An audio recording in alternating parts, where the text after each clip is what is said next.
बिस्मिल्लाहिर्रहमानिर्रहीम। अस्सलाम वालेकुम मेरे प्यारे भाई और बहनों, कैसे हो आप सब। आई होप आप सब अच्छे होंगे। मेरी तो तबीयत थोड़ी ख़राब चल रही है गाइस। पता है सैटरडे को व्लॉग डाला था, बिल्कुल ठीक थी मैं। सैटरडे को मैंने आराम से व्लॉग बनाया, एडिट किया, फिर डाल दिया। उसके बाद जैसे मतलब कि तैयारी की तैयारी करने लग गई थी, उसके बाद से मेरी तबीयत बहुत खराब हो गई।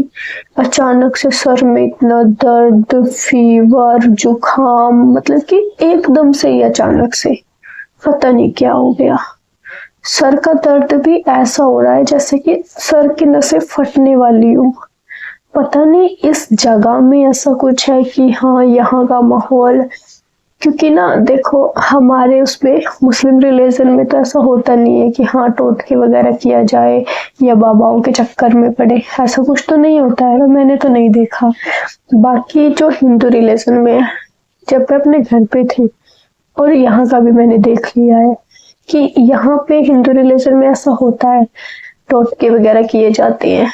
जैसे कि होली आ रही है इनकी, हमारा जुमा है 14 तारीख का और इनकी होली है, उस पे भी बहुत बवाल छिड़ रखा है। मैंने देखा है न्यूज वगैरह में, जो यूपी साइड है योगी, उसने बहुत बेकार माहौल कर रखा है। बोल रहा है ऐसे कि मतलब जुमा तो हर महीने में 4 बार आता है और होली साल में 1 बार आती है। बताओ ये कोई बात हुई है बोलने की। अब होली है तो उसको भी मनाओ, हम थोड़ी मना कर रहे हैं। और हमारा जुम्मे को तो सिर्फ नमाज ही पढ़ते हैं, और वो भी अपनी मस्जिद में पढ़ते हैं, अपनी जगह में पढ़ते हैं। उस पे भी इन्होंने पता नहीं क्या क्या कर रखा है। बहुत बेकार माहौल है यूपी का। वही है ना कि जहाँ जहाँ बीजेपी की सरकार होगी वहाँ वहाँ माहौल खराब ही होने वाला है। खैर, मैं होली करके बोल रही थी आपको कि होली के टाइम पे ये टोटके वगैरह ज्यादा किए जाते हैं हिंदू रिलीजन में, क्योंकि हाल ही में एक किस्सा यहाँ का नजर आया है। जैसे कि परसों की बात है, परसों से अगले दिन की, यहाँ पे ना एक प्रोग्राम वगैरह चल रहा था इधर पास वाली गली में, जागरण वगैरह का। तो फिर जैसे कि जागरण में ये पीजी वाली लड़कियां भी गई थी, मैं पीजी में अकेली थी। तो फिर ये सारी लड़कियां चली गई और पीजी में अकेली थी मैं। तब ये जैसे कि 1-2 घंटे बाद आई होंगी, तो मैं तो अपने रूम में पड़ी थी। तो जब ये आई, इन्होंने आके मुझे बुलाया अपने रूम में और ऐसे बोला पास वाली लड़की ने कि रेखा, मतलब कि ना नीचे किसी ने टोटका किया हुआ है, हमारे से नीचे फ्लोर में।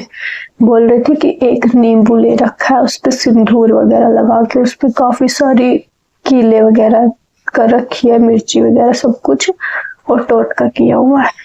मैं डर गई। अब ये पता नहीं उसने किसके लिए कर रखा हुआ ये सब। सच बताऊं कि मेरे साथ भी 2-3 दिन पहले से ना ऐसा कुछ हो रहा है। जैसे कि मैं सोती हूँ रात को तो मुझे ना अजीब अजीब से ख्वाब आ रहे हैं। जब से इस्लाम कबूल किया है उसके बाद से ये सब हो रहा है, पता नहीं क्यों। जैसे कि एक दिन मैं लेटी हुई थी, सुबह की बात है ये, सुबह 4-5 बजे की बात है ये, जब मुझे ख्वाब आया। मैं सच में पता नहीं क्या हुआ, अपने आप ही चिल्लाने लग गई। तब मेरी पास वाली रूममेट है जो, वो बोल रही थी रेखा ओए क्या हुआ। फिर मैं उठी, मैंने कहा मैं क्या, कुछ नहीं, ख्वाब था। और उसके बाद फिर अभी ये 2-3 दिन की बात है, रिसेंटली 2-3 दिन के बाद ही मुझे एक और ख्वाब आया था। वो रात की बात है, 12 और 1 बजे के बीच की।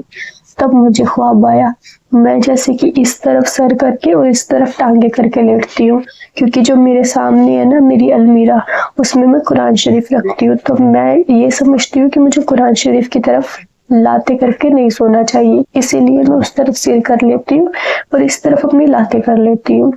तो मुझे ऐसा ख्वाब आया कि मैं लेटी हूँ इधर और इधर मेरी टांगे हैं, और जैसे कि पीछे वाली दीवार है, इस पे कोई मतलब कि भूत जैसा खड़ा है। सच में मैं उस दिन भी बहुत डर गई थी। तब भी मुझे इसी ने उठाया था, रूममेट ने। तब ये बोल रही कि क्या हुआ। फिर मैंने सोचा मुझे ख्वाब है, उठ के मैंने पानी पिया। मैं सच में बहुत डर गई थी। फिर उसके बाद से मुझे समझ नहीं आ रहा कि आखिर ये हो क्या रहा है। मुझे अब डेली ऐसा हो गया है कि रात को 2 बजे तक नींद नहीं आती है। इसी वजह से नहीं सोती हूँ मैं कि अगर सोऊंगी तो पता नहीं कौन सा अजीब सा ख्वाब आ जाएगा। आप सब मुझे कमेंट करके बताना कि आखिर ये क्यों हो रहा है और इसका इलाज क्या है। मैं आखिर क्या करूं जिससे मुझे ये ख्वाब ना आए। मेरे हाथों में देखो, ना हाथों में ना गले में कोई धागा वगैरह नहीं है, क्योंकि मैं इन सब चीजों में विश्वास नहीं करती थी।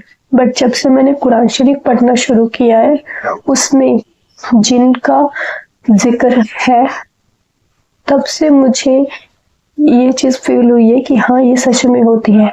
बट कुरान शरीफ में ये बात भी फरमाई हुई है कि इस महीने में जो भी जिन शैतान होते हैं उन सबको कैद कर लिया जाता है। और ऊपर से मैं तो रोजा भी रखती हूँ, और पता है मैं तो कुरान शरीफ भी पढ़ती हूँ, और जो मैंने तस्बीह ले रखी है मैं वो भी पढ़ती हूँ। फिर भी मुझे अजीब अजीब से ख्वाब आ रहे हैं। मुझे कमेंट करके बताना आखिर मैं क्या करूँ। क्या मुझे कोई धागा वगैरह बनवाना चाहिए, या फिर कोई सूरत हो जो मुझे पढ़नी चाहिए, वो मुझे जरूर बताना। और अगर आप सूरत बताओगे तो मुझे उसमें बताना कि वो कुरान शरीफ में कहाँ दी हुई है, आयत कौन सी सूरत है, उससे मुझे डायरेक्ट पता चल जाएगा। तो मैं कुरान शरीफ में देख के उसको याद करने की कोशिश करूंगी, क्योंकि कुरान शरीफ तो मैं पढ़ती ही हूँ। बट सच में, और एक बात और, जैसे कि 12-1 बजे के बाद ना मुझे ना इधर से ना गली साइड से पायल की आवाज भी सुनाई देती है, छन छन की। अब पता नहीं ये कोई पास वाले रूम की होती है या फिर इधर की। वैसे 11-12-1 बजे तक तो दूसरे रूम की लड़कियां भी नहीं सोती, जो हमारी गैलरी है उसकी लाइट ऑन ही रहती है। बट फिर भी ना इधर से मुझे आवाज आती है। इधर खिड़की है, जो बैक साइड का दरवाजा है बालकोनी वाला। वैसे तो मुझे ये जगह चेंज करनी है, बट मैं ना सच में सोच रही हूँ क्या करूँ। जगह चेंज करूंगी, मिलेगी तो मुझे पीजी ही। ऊपर से पीजी में कैसी लड़कियां होंगी, वहां का माहौल कैसा होगा, कुछ नहीं पता। अगर अपना रूम लेने की सोचूं तो ये सोच के पीछे हटता है मन कि अगर मैं रूम लूंगी तो इतने बड़े शहर में कम से कम एक रूम का रेंट 6-7 हजार रुपये पड़ता है। क्योंकि जब मैं पहले रहती थी ना, लास्ट ईयर में आई थी 2023 में, तब मैंने पहले पीजी मिल रही थी, फिर उसके बाद मैंने अपना रूम लिया था। तो उस टाइम मुझे 6,000 रुपये का रूम पड़ा था। 1 साल की बात है, 6,000 का रूम था। और फिर उसमें इलेक्ट्रिसिटी, पानी का, वो सब मिला के मेरा टोटल 6.5 से ऊपर जाता था बिल। थोड़ी सी होता है ना कि हाँ अभी कैसे होगा फिर। बट वही है कि अगर यहाँ का माहौल ऐसा चलता रहा, ऐसे ही डरावने सपने आते रहे, ऐसी ही आवाजें सुनाई देती रही, फिर तो मैं यहाँ नहीं रह पाऊंगी ना। एक तो अपने माइंड की टेंशन होती है कि हाँ अपने ही माइंड में इतना कुछ चलता रहता है अपने फ्यूचर को लेके, ऊपर से यहाँ का माहौल देख के। क्योंकि हमारे रिलीजन में तो ऐसा कुछ होता नहीं है कि टोटके वगैरह पे विश्वास किया जाए। बट जो हिंदू रिलीजन में है ना, उन पे बहुत विश्वास किया जाता है कि हाँ वो किसी के ऊपर करवा देते हैं कुछ ना कुछ। अब ये जो पीछे वाली लड़कियां हैं, ये भी रात को कोई 9 बजे आ रही है, कोई 10 बजे आ रही है, कोई 11 बजे आ रही है, तो इनका कोई टाइम फिक्स है ही नहीं है। आती हैं, दरवाजा खोलती है, अपने रूम में आती हैं। मेरे वाले रूम की भी बहुत बुरा हाल है टाइम का, पता नहीं कब किस टाइम आ जाए, कभी जल्दी आती है कभी लेट आती है।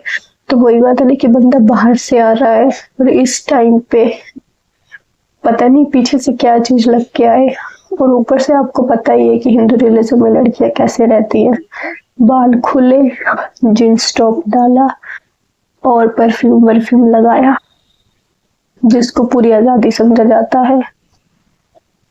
अब पता नहीं पीछे से क्या चीज लग के आ जाए, जिन शैतान। ये बात भी मुझे बताना आप सब कमेंट करके कि जैसे मैंने सुना है कुरान शरीफ में फरमाया है कि इस महीने में जिन शैतान कैद कर लिए जाते हैं, तो मुझे इस महीने में भी ये सारी चीजें क्यों दिखाई दे रही है, ऐसा महसूस क्यों हो रहा है कि हाँ ऐसा कुछ है।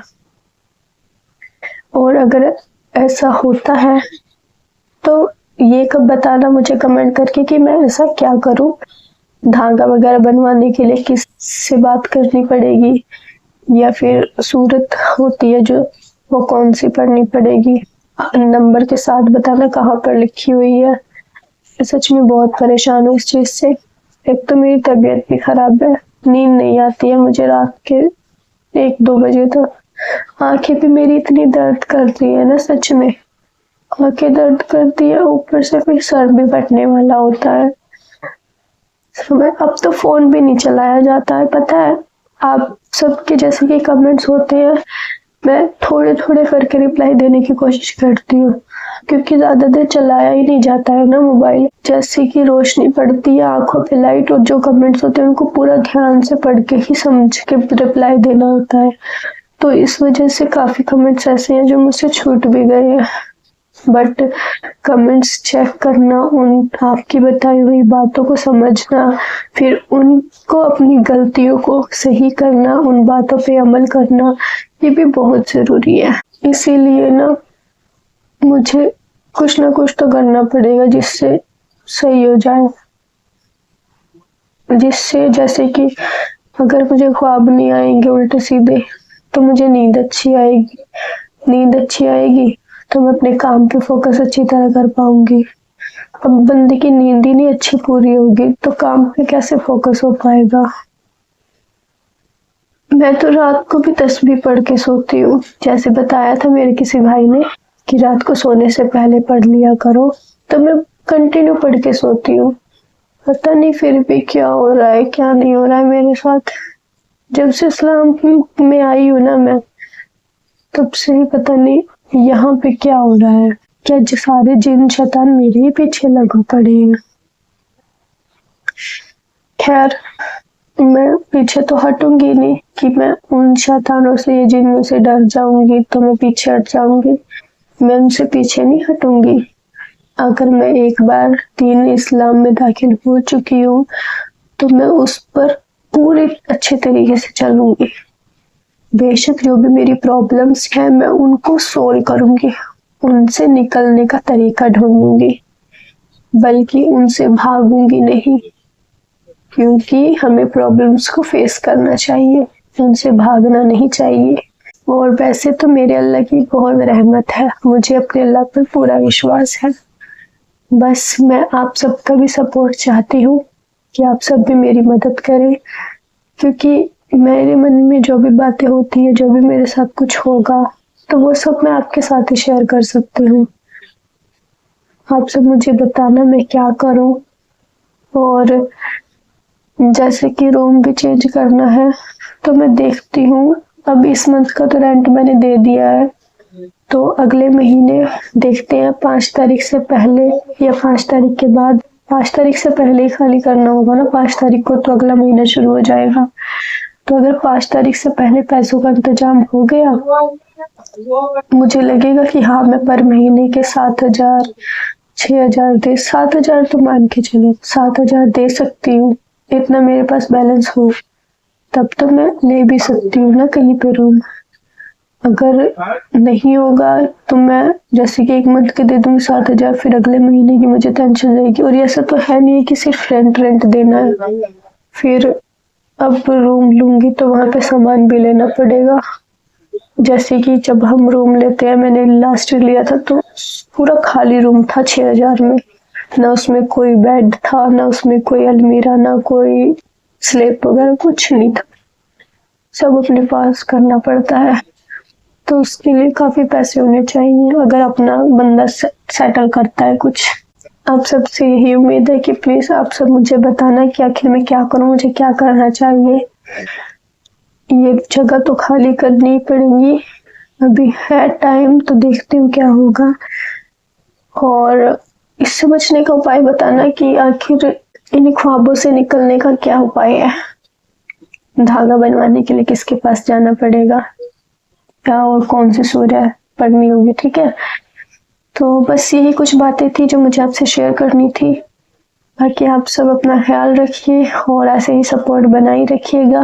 और मैं भी अल्लाह ताला से दुआ करती हूँ रोज कि मेरे सारे भाई बहनों को, मेरे सारे जितने भी मेरी यूट्यूब फैमिली है, सबको अल्लाह ताला हमेशा खुश रखे, सबकी हर जायज दिल की तमन्ना पूरी करे।